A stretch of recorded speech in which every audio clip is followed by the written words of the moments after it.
Sekarang kalau ngomong misalnya si kejaksaan dia bingung, pertama masih bilang saksi, tahu-tahu diralat, akhirnya jadi tersangka lagi.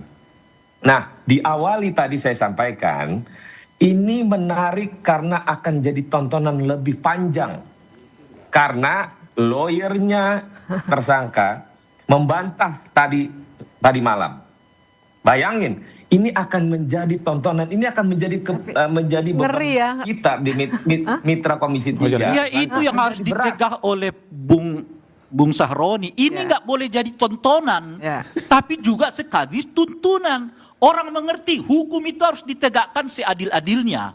Mengapa kalau polisi yang bermasalah diserahkan kepada polisi? Kalau kejaksaan yang bermasalahkan kasusnya diserahkan kepada kejaksaan. Kalau militer, tentara yang bermasalah kasusnya diserahkan kepada tentara. Tapi kalau rakyat sipil yang bermasalah, 3 institusi ini bisa datang bersama-sama loh. Kan Anda maksud saya Bung Sahroni justru yang harus menegakkan prinsip-prinsip penegakan hukumnya sebagai wakil rakyat. Harus tegak, polisi, kalau Anda salah kok polisi yang tangani. Kalau jaksa yang salah, jaksa yang tangani. Kalau tentara yang salah, tentara yang tangani. Kenapa kalau rakyat biasa yang salah, polisi nanganin, jaksa nanganin, kadang-kadang tentara juga ikut nanganin gitu.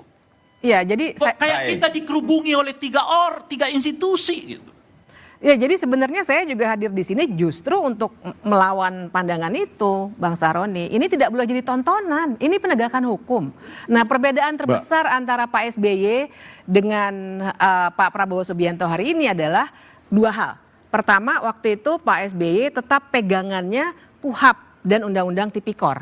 Jadi ingat, peran kepala negara dan kepala pemerintahan bagaimanapun dia bisa mendudukan 2 institusi bersama-sama, pegangannya tetap mesti hukum. Dan KUHAP itu tidak boleh ditafsirkan, itu penting sekali dalam penalaran hukum. Dan kemudian yang kedua bedanya adalah Pak SBY menerangkan kepada warga waktu itu, jumpa pers, menerangkan situasinya dan tetap tegak pada KUHAP dan Undang-Undang Tipikor. Nah hari ini kan nggak ada keterangan apa-apa, tiba-tiba dipindah aja, tiba-tiba cipika-cipiki antara kepala kepolisian dengan jaksa agung. Yang buat rakyat ini yang jadi bertanya-tanya, dan saya setuju dengan Bung Rey bahwa pada akhirnya Komisi 3 lah yang harus bertanya atau mempertanyakan dengan keras sebenarnya, karena pegangannya harus KUHAP.